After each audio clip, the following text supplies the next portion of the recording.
Now, let's go directly over to Peter Egan, our regular animal rights activist friend, of course, actor, and, as I say, tireless campaigner for our fellow animals, our fellow creatures. And the special guest this week, interesting story this week, our special guest is Dr. Clifford Warwick.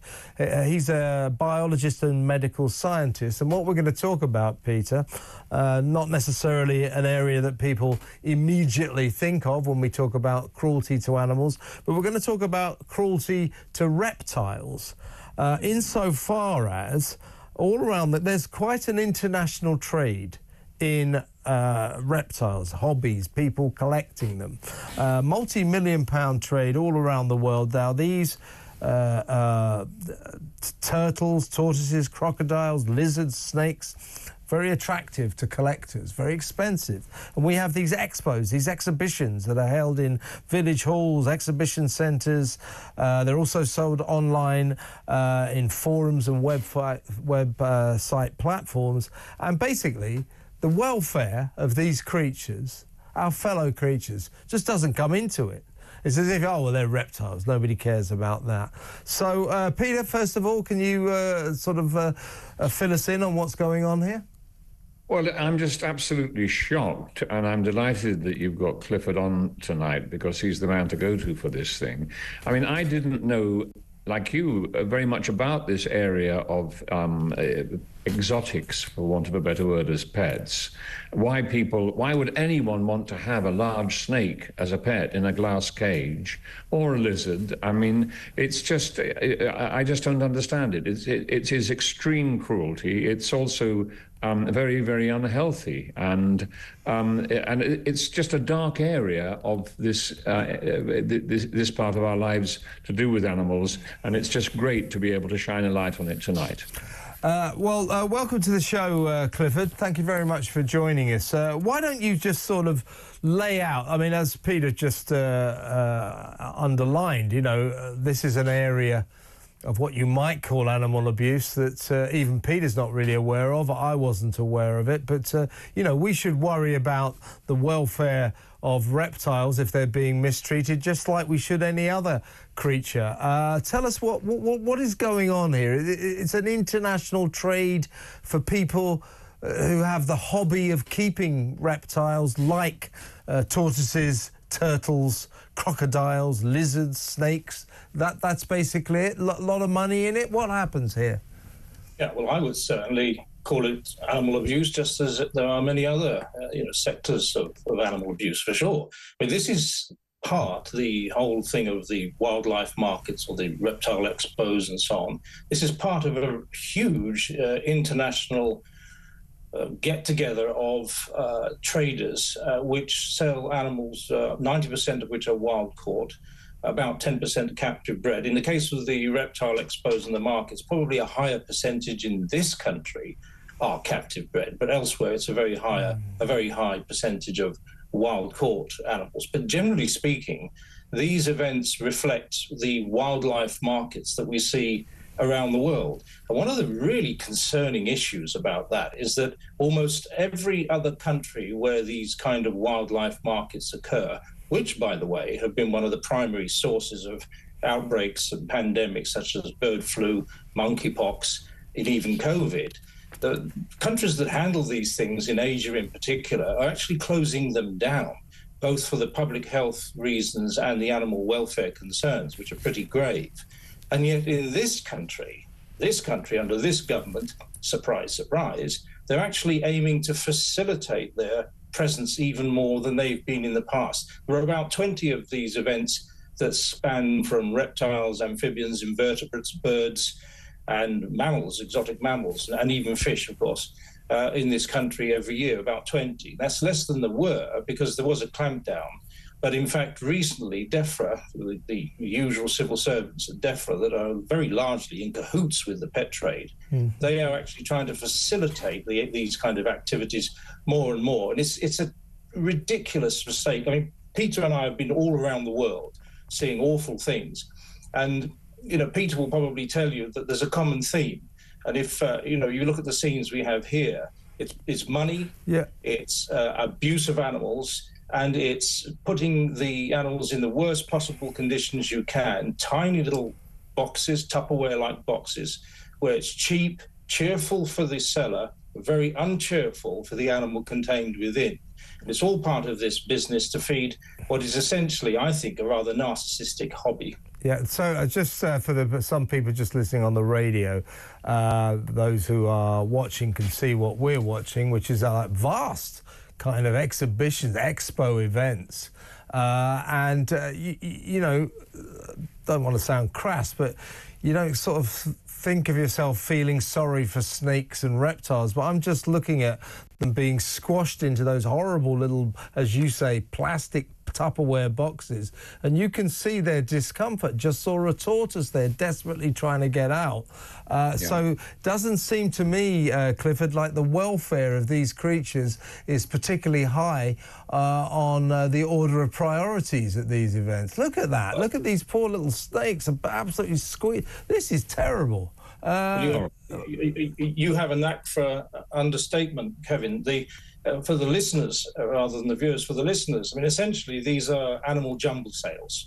You just imagine a typical jumble sale, but instead the tabletops are full of animals in tiny little tubs, many margarine-sized tubs, and they will be trapped in there not just for the duration of the day, as many of the people who sell these try to claim, which would be bad enough, let's face it, but also they'll be subject to long transportations, often international, and they'll go from one event to another.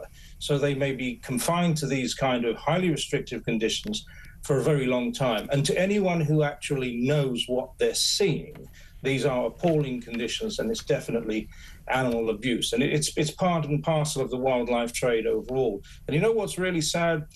In the UK, we have a kind of reputation, a self-given reputation, particularly by the successive governments, that they hold animal welfare in very high esteem.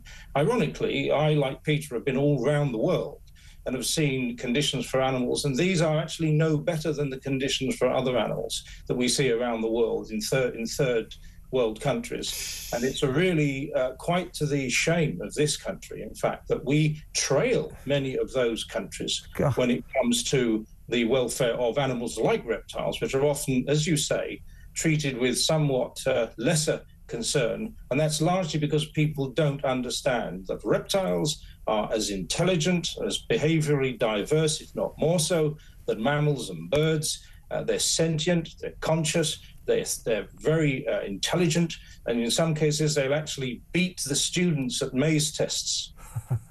Well, we're just looking at one. I mean, just to give those just listening on the radio an idea, I've just seen a box there with a load of little tortoises just literally piled on top of each other as if they're inanimate. Clearly in a great sense of discomfort. Clifford, what kind of money are we talking about? What, for example, would a biggish snake cost you? Well, it would really depend on the species of snake. But when you walk around these kind of events, you will see prices that will range from £25, for example, up to £25,000. Wow. And it's one of these... What would be £25,000? Well, either an endangered species, which we do see a lot of in Europe, not so much in this country, but what we do see a lot of in this country that is very expensive are what they call morphs, which are essentially genetic hybrids of different colours and patterns and things like this, which then fetch a high price because they're sought after. It's rather like people who sort of collect stamps as like a prized type, and they'll spend a lot of money on it.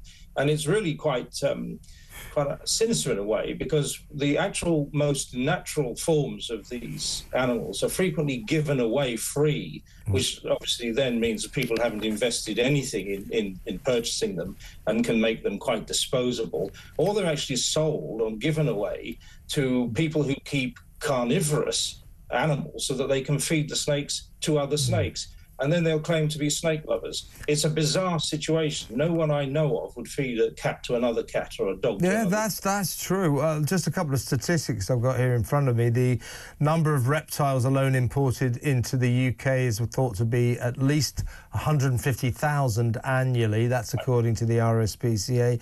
And, of course, these are mostly to go as reptiles as pets in the home, and the mortality rate for reptiles reptiles who are kept at home as pet snakes in particular is 52%. 52% die. Before I come back to you, Peter, Clifford rather, Peter, I think you're probably watching much of this for the first time as I am. I'm pretty shocked. What are you thinking? I'm absolutely gobsmacked by this. I mean, to see a beautiful snake, a long snake, squashed into a space that is smaller than an overnight suitcase, as it were, like a glass or plastic suitcase. I mean, a snake surely needs to stretch full length to have any kind of life at all. And to see this collection of tortoises here, I don't understand why anyone would want to have a snake as a pet. I mean, what is it that drives someone to want to have a snake and then keep the snake in something where the snake can never actually stretch out full length? It's just in a coil all of the time. What does the person get from that, and what is it giving to the snake? And you mentioned 52% mortality rate. I think that in some circumstances, after my conversation with Cliff, and he might bear me out on this, it's 75% mortality rate. So it's a waste of people's money, but most importantly of all, it's a waste of these wonderful creatures' lives. Absolutely. Clifford, what is the state of play in terms of laws surrounding this? You indicated earlier there isn't much, that we pretty much allow a free-for-all in this country. And by the way, two things you said that struck me. It's the first time anyone has accused me of having a gift for understatement.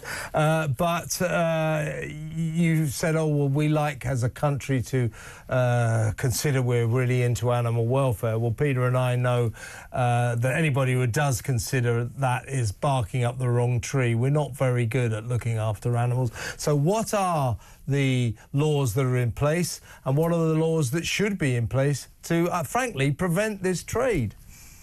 Right. So the primary law in this country to try and govern all of this is the Animal Welfare Act. But that's a sort of like a constitution type thing. And then we have guidance. And the Animal Welfare Act itself is not a bad piece of legislation. What it essentially does is, yes, give essential safeguards, but it also says that one must not just leave matters until there is harm, that you should actually act preventatively so that you don't get to the stage where the animal suffers. That's a good principle. I've no problems with that at all. Where it starts to fall on its face is where, in particular, DEFRA, and particularly the civil servants, DEFRA, which I think are absolutely useless, but they're not here to defend themselves, of course. I'll say that before you do, but I wish they were here to defend themselves if you want to see a party.